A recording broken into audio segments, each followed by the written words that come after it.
Bom, olhamos então para o teu livro, este novo livro, Urso Pardo em Portugal, Crónica de uma Extinção. É curioso, não é? Em Portugal, podemos dizer que o último urso foi abatido ainda no século XIX, em 1843. Sim, é um dado novo que trazemos. Exatamente. Desaparecem principalmente pela destruição do seu habitat, é assim? Sim. E quando falamos aqui em habitat, vale a pena lembrar que é sobretudo a floresta, montanhosa de preferência, não é? Que será o melhor habitat para os ursos, é assim? Sim. Ou seja, parabéns, antes de mais, por este novo trabalho. Obrigado a mim e ao Miguel Brandão Pimenta. Nós dividimos a autoria. Dividimos a autoria, quer dos textos, quer das fotografias neste livro. E o que dizias é de facto verdade. O último urso abatido em Portugal em 1843 é um dado novo que o livro traz. Pensava-se que o urso se teria extinguido em Portugal 200 anos antes, em 1650, e nós demonstramos que nos 2 séculos que se seguiram, Portugal foi percorrido por ursos e que o último urso de que há notícia foi de facto abatido em meados do século XIX. Portanto, é um dado novo. Desde essa altura não temos mais elementos sobre a presença do urso em Portugal. Portanto, é um animal que está definitivamente extinto. Curiosamente, quando tivemos os ursos, até meados do século XIX, sensivelmente, o urso era encontrado, digamos assim, de norte a sul do país. Sim, depois começou a rarear, mas nós traçamos um retrato da presença do urso desde a pré-história, passando pelo período islâmico, romano e depois até ao período medieval, e nessas épocas, até à Idade Média, à Alta Idade Média, existiam ursos norte a sul do país, de Portugal a Trás-os-Montes, ao Minho, do interior ao litoral. E temos notícias disso pelos documentos antigos, pela toponímia que nos ficou até aos dias de hoje, e portanto nós neste livro, com recurso às fontes originais, traçamos um retrato rigoroso dessa presença no território e depois, a partir da Idade Média, a partir do século XV, o seu desaparecimento, por meio do Algarve, algumas zonas do Alentejo, do litoral, até que no século XVII já só estavam refugiados em Trás-os-Montes, nas serras do Gerês, onde acabaram por desaparecer. Curiosamente, aqui já não temos ursos em Portugal, desde essa altura, século XIX, mas aqui ao lado em Espanha ainda existem alguns ursos, principalmente nas Astúrias, Sim, não é? Nas Astúrias existe uma população inferior a 300 animais, em duas populações diferentes no espaço asturiano. Apenas 300 ursos? Sim, no total não deve chegar aos 300 ursos, 260, 270, nunca é muito certo, é difícil de contar animais que vivem em liberdade, mas pensa-se que estarão abaixo dos 300 ursos. E depois nos Pirineus franceses e espanhóis e franceses... Ainda encontramos alguns também, não é? Meia dúzia, muito poucos. O último urso autóctone dos Pirineus já foi abatido há uns 10 anos atrás, era uma ursa, e portanto os animais que restam, meia dúzia deles, fazem parte de um projeto de conservação, portanto foram reintroduzidos na natureza.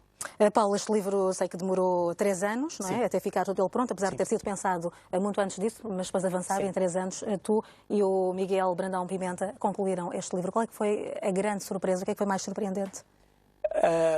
Eu acho que o mais surpreendente foi este dado que falámos da morte do último urso, que era desconhecido. Pensava-se que o urso se tinha extinguido e tinha desaparecido, e os dados que haviam indicavam para aí no século XVII, e nós mostramos que até ao século XIX existiu o urso. Depois há coisas interessantíssimas, penso eu, enfim, sem querer, como o combate que o rei Dom Dinis teve de corpo a corpo com o urso, matando o urso derrubou de um cavalo e ele matou-o com o punhal que trazia à cintura.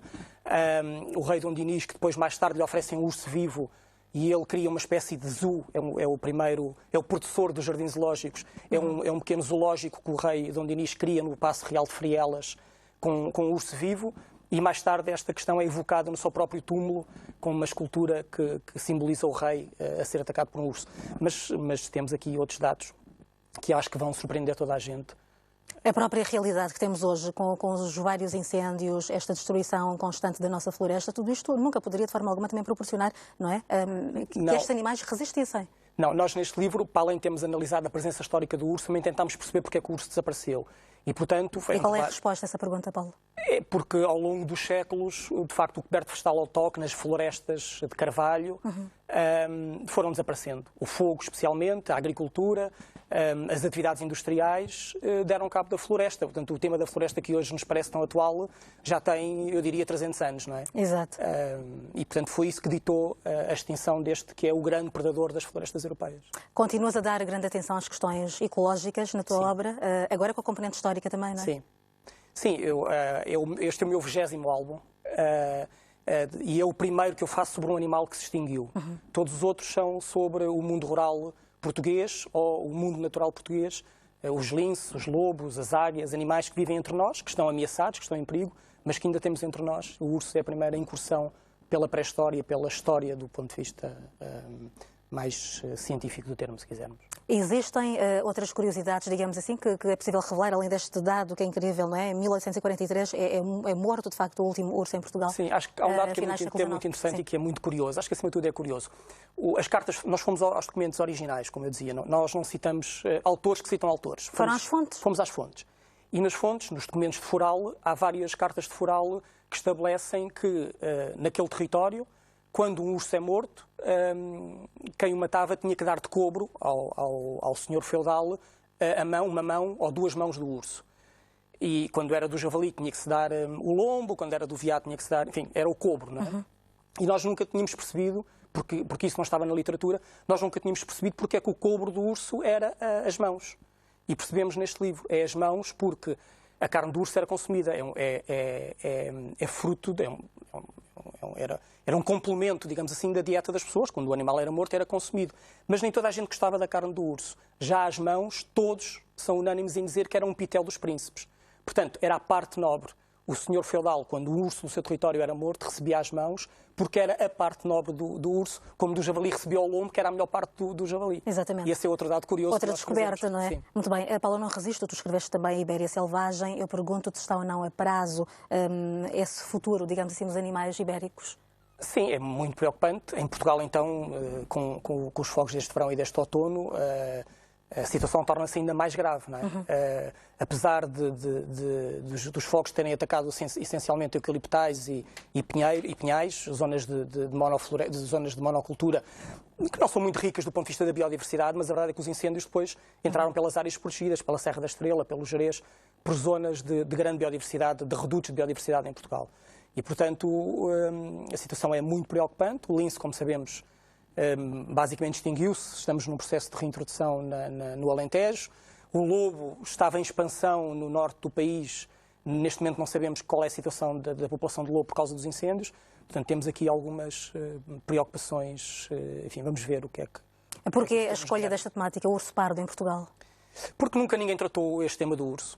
Existe um artigo científico do Beata Neves de 67, e é apenas um artigo científico, e não existe mais literatura de qualidade sobre o urso em Portugal, e, portanto, eu e o Miguel, que há já muitos anos acarinhávamos esta ideia, decidimos lançar mãos à obras. Foi um desafio muito interessante. Um desafio, muito trabalho, 3 anos de entrega total, e o resultado final está aqui, este livro, O Urso Pardo em Portugal, esta crónica de uma extensão. Qual é que é o próximo caminho? Não sei. Virá, para já vamos ficar por este, não é? Muito bem. Sim. Paulo Caetano, foi um prazer receber-te nesta edição. Obrigado, Conceição. Parabéns mais uma vez pelo teu trabalho. Até à próxima. Obrigado. Obrigada.